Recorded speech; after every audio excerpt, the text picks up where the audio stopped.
मुझे पूरा यकीन है कि आज सरकार भी यह कार्यक्रम देख रही होगी। जब भी इनके मंत्री आते हैं कहते हैं E20 सेफ है, E20 से कोई प्रॉब्लम नहीं है, E20 के खिलाफ आवाज उठाने वाले एंटी नेशनल हैं।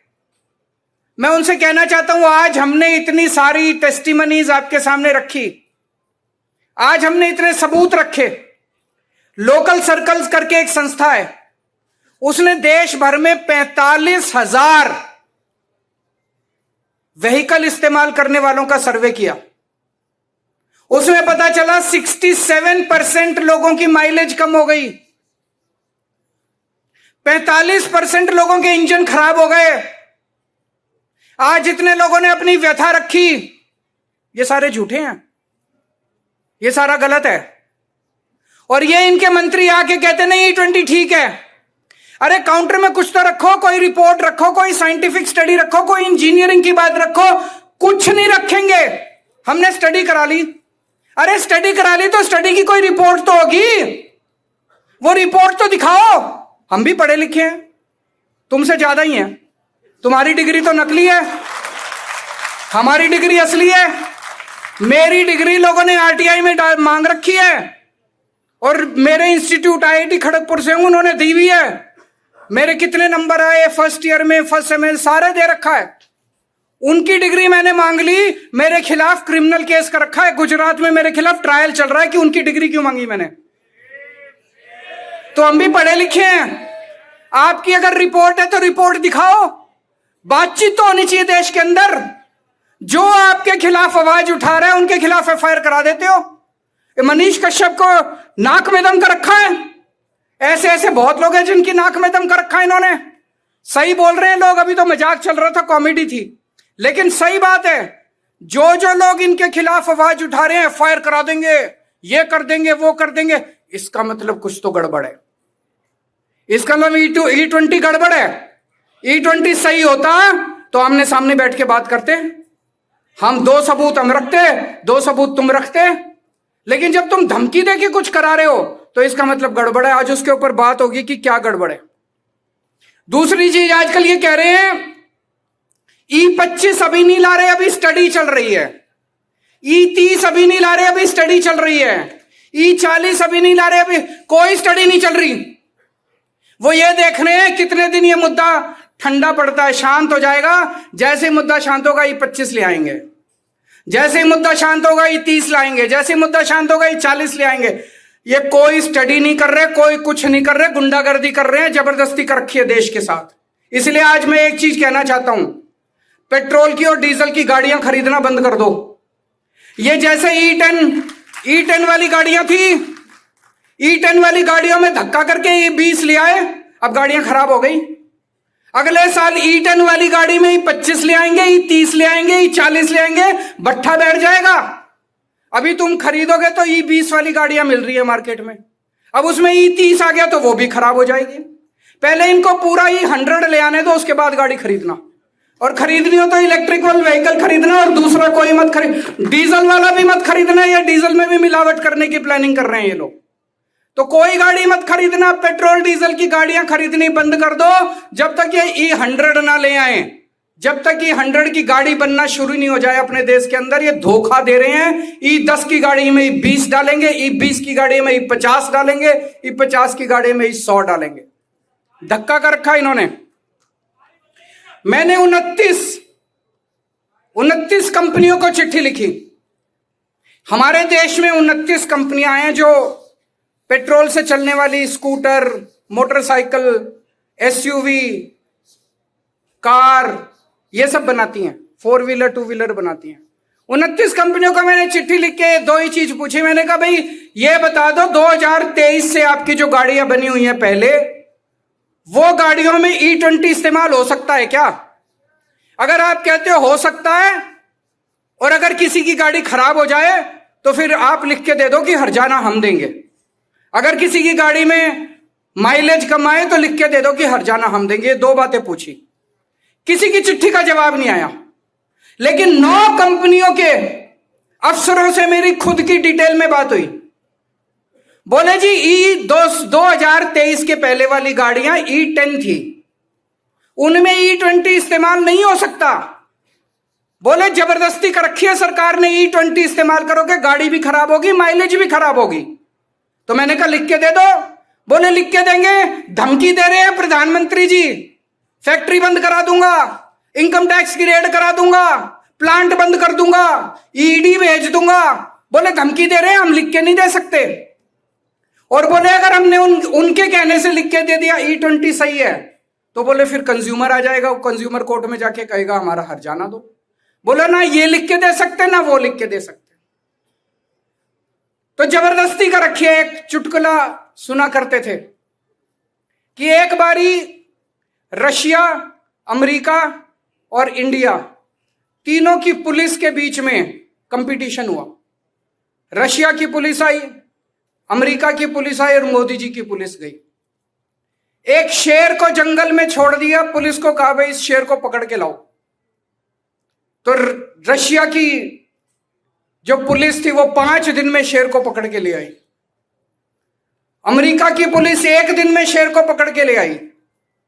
मोदी जी की पुलिस 1 दिन बीत गए, 2 दिन बीत गए, 3 दिन बीत गए, पता ही नहीं चला, आई नहीं पुलिस। तो अंदर जाके देखा तो मोदी जी की पुलिस ने कुत्ते को पकड़ रखा, मार रहे हैं उसको, बोल मैं शेर हूं, बोल मैं शेर हूं। यही हाल कर रखा है इन्होंने हमारे साथ। E20 ठीक है, E20 ठीक है। अरे कहां से ठीक है? ये इतने सारे लोग झूठ बोल रहे हैं। और अब तो जो बीजेपी वाले थे ये कह रहे हैं एंटी नेशनल हैं, ये कह रहे हैं ये तो विपक्ष का एजेंडा है। जो बीजेपी वाले थे वो भी गालियां दे रहे हैं अब इनको। अब एक सबसे बड़ी बात उठती है, इथेनॉल पेट्रोल से महंगा है ना मनीष? 40-50 रुपए का टैक्स सारे अगर घटा दो तो 50 रुपए के करीब पेट्रोल पड़ता है, और टैक्स सारे हटा दो तो 70 रुपए का इथेनॉल पड़ता है। इथेनॉल महंगा है पेट्रोल से। इथेनॉल की माइलेज कम है क्योंकि कैलोरीफिक वैल्यू कम है। ये कह रहे थे इथेनॉल से फॉरेन एक्सचेंज बचती है, वो भी कई लोगों ने आर्टिकल लिख के कैलकुलेशन करके कोई फॉरेन एक्सचेंज नहीं बचती। कह रहे थे इथेनॉल से किसान को फायदा हो रहा, कोई किसान नहीं फायदा हो रहा। इथेनॉल के जहां प्लांट लगे हुए हैं वहां 20-20 किलोमीटर तक सारा पानी बर्बाद हो गया, पोल्यूशन हो गया, सारी जमीन खराब हो गई आसपास की, किसान दुखी हैं उससे। तो अगर इथेनॉल से कोई फायदा नहीं है तो जबरदस्ती क्यों कर रही है सरकार? कोई बता सकता है? ये जो कुछ लोग कह रहे हैं कि गडकरी जी को फायदा पहुंचाने, मेरे को नहीं लगता मोदी जी को गडकरी के बच्चों में कोई इंटरेस्ट है। मेरे को नहीं लगता कि मोदी जी गडकरी के बच्चों का मुनाफा कराने के लिए ये करवा रहे हैं। अमित शाह के बच्चे होते तो शायद फिर भी मान लेते। गडकरी के बच्चों का मुनाफा कराने के लिए मोदी जी ने इथेनॉल देश के ऊपर थोप दिया, ये मैं मानने को तैयार नहीं हूं। मोदी जी और गडकरी में कितनी दोस्ती है ये हम सब जानते हैं। तो मोदी जी पूरे देश में इथेनॉल क्यों थोप रहे हैं बताओ? आज मैं पिछले कुछ दिनों से रिसर्च कर रहा हूं, मैं आपको बताता हूं। अभी कुछ दिन पहले इंडिया और अमेरिका के बीच में ट्रेड डील साइन हुई। उस ट्रेड डील में लिखा हुआ है कि अगले 5 साल में इंडिया को $100 बिलियन का अमेरिका से सामान खरीदना कंपलसरी है। $100 बिलियन का। अब क्या खरीदें? कुछ खरीदने को है नहीं, जबरदस्ती खरीदना पड़ेगा। अमेरिका दुनिया का सबसे बड़ा इथेनॉल बनाने वाला देश है।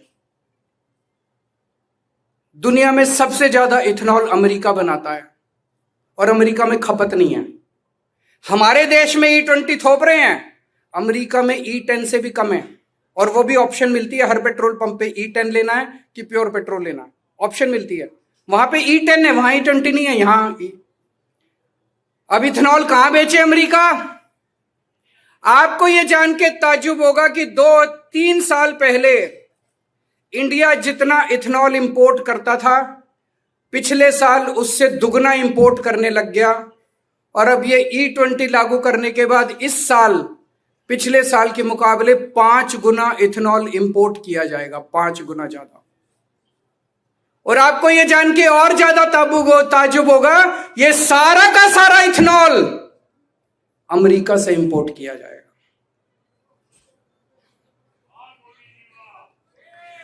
मैं फिर से समझा दूं आपको, पिछले साल 1 बिलियन लीटर्स इथेनॉल अमेरिका से इंपोर्ट किया गया। कितना? 1 बिलियन लीटर्स। 3 साल पहले इसका आधा किया गया था। पिछले साल 1 बिलियन, इस साल जब E20 लागू कर दिया गया 5 billion litres of ethanol import किया जाएगा और सारा का सारा अमेरिका से इंपोर्ट किया जाएगा। तो ये जो अमेरिका के साथ जो ट्रंप के सामने मोदी जी झुके हुए हैं, जो भी मजबूरी है मेरे को बताने की जरूरत नहीं है, आप लोगों को ज्यादा पता है। जो मजबूरी है, अमेरिका को खुश करने के लिए हमारे देश के ऊपर जबरदस्ती इथेनॉल थोपा जा रहा है। पहले 2018 में केंद्र सरकार ने ऐलान किया था कि हम 2030 तक देश के अंदर E20 लागू करेंगे। जब से ट्रंप आया है, अब मोदी जी ट्रंप के आने के बाद कह रहे हैं कि हम 2025 में 2026 में E20 लागू कर देंगे। तो मोदी जी की जो मजबूरी ट्रंप के सामने है, ट्रंप ने जो मोदी जी की गर्दन पकड़ रखी है, जो हाथ पकड़ के मरोड़ रखा है मोदी जी का, उसका भुगताना आज हमारे देश के लोग 1 billion litre 5 billion litres 5 billion litres का मतलब हुआ लगभग 2.5 बिलियन डॉलर्स। एक साल में 2.5 बिलियन डॉलर्स का इथेनॉल हम अमेरिका से खरीदेंगे। 5 साल में 12.5 बिलियन डॉलर। और अगर आप डॉलर की वैल्यू इंक्रीज होगी, पेट्रोल की खपत, तो 15 से 20 बिलियन डॉलर का 5 साल में हम इथेनॉल खरीदेंगे। 100 बिलियन डॉलर का सामान खरीदना है, उसमें से 20 बिलियन डॉलर का इथेनॉल खरीदेंगे हम अमेरिका से, जिसकी हमें जरूरत नहीं है, जिसकी हमें जरूरत नहीं है। तो ये जो मोदी जी बिछे हुए हैं ट्रंप के सामने, मोदी जी ने जो घुटने टेक रखे हैं, मोदी जी की जो मजबूरी है, कोई कहता है एप्स्टीन फाइल है, कोई कहता है अडानी को बचाने, मुझे नहीं पता क्या है, लेकिन मोदी जी ने पूरा देश बेच दिया, आप लोगों का घर बेच दिया, आप लोगों की गाड़ियां खराब कर दिया, आप लोगों का बेड़ा गर्क कर दिया, ट्रंप के सामने जो उनकी मजबूरी है। अब एक चीज है, युवाओं का आंदोलन अभी सफल हुआ, धर्मेंद्र प्रधान को इस्तीफा देना पड़ा। उसका टर्निंग पॉइंट क्या था? मोदी जी को बड़ा गरूर था, इन बच्चों को तो मैं देख लूंगा। एक दिन उन्होंने सोनम वांगचुक को जबरदस्ती वहां से उठा दिया। उनको लगा सोनम वांगचुक को उठा देंगे धरना खत्म हो जाएगा, धरना और बढ़ गया। फिर 20 जुलाई को उनको लगा डंडे मारो इनको, आंसू गैस छोड़ो, सर फोड़ दिए, अपने ही बच्चों के सर फोड़ दिए, टांगे तोड़ दी, खूब मारा बच्चों को, खूब मारा बच्चों को। उनको लगा माँ बाप डर जाएंगे, बच्चे डर जाएंगे, डर जाते हैं, अपने माँ बाप भी डर जाते हैं। माँ बाप कहते हैं खबरदार जो गया तो, बच्चे भी डर जाते हैं कि मैं वहां जाऊंगा तो पिटाई। कुछ तो चमत्कार हुआ, एक बार तो जंतर मंतर खत्म हो गया। रात होते होते 4,000, 5,000, 10,000 लोग 20 तारीख की रात को जंतर मंतर पहुंच गए। और जब जनता के बीच में डंडे का डर खत्म हो जाता है तो सिंहासन डोलने लगता है। 20 तारीख की रात ने तय कर दिया था, उसी दिन मैंने अपने दोस्तों को बोल दिया था अब तो धर्मेंद्र प्रधान को इस्तीफा देना पड़ेगा। जिस दिन जनता के मन में मार का, जेल का, इन्होंने मेरे को जेल में डाला। अगर मैंने कुछ गलत काम किया होता, मेरे मन में यह डर होता यार कन्विक्शन हो जाएगा, इनसे दोस्ती कर लो, मैं भी बीजेपी में चला जाता, एनडीए में चला जाता, इनका समर्थन। मेरे को पता था आज नहीं तो कल, कल नहीं तो परसों न्याय तो मिलेगा ही मिलेगा। मैं जेल चला गया। अब मेरे मन से भी जेल का डर, अगर इनको लगे ना केजरीवाल को जेल में डाल देंगे, हम, मेरे को जेल का डर नहीं लगता। 6 महीने रह आया, 6 साल भी रह लेंगे। तो जिस दिन जनता को जेल का डर और डंडे का डर खत्म हो जाता है, उस दिन जनता की जीत हो जाती है। और बड़े बड़े शासक, आज जितने आप लोग आए हैं और जितने लोग सोशल मीडिया पे देख रहे हैं, मैं आपको कहना चाहता हूं, कुछ लोग डरे हुए हैं, वीडियो डालने में भी डर लगता है, कुछ भी करने में।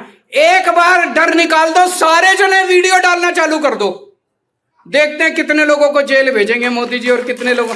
तुम्हारी ईडी छोटी पड़ जाएगी मोदी जी, तुम्हारी सीबीआई छोटी पड़ जाएगी, तुम्हारी पुलिस, तुम्हारा इनकम टैक्स, सारी एजेंसी छोटी पड़ जाएगी।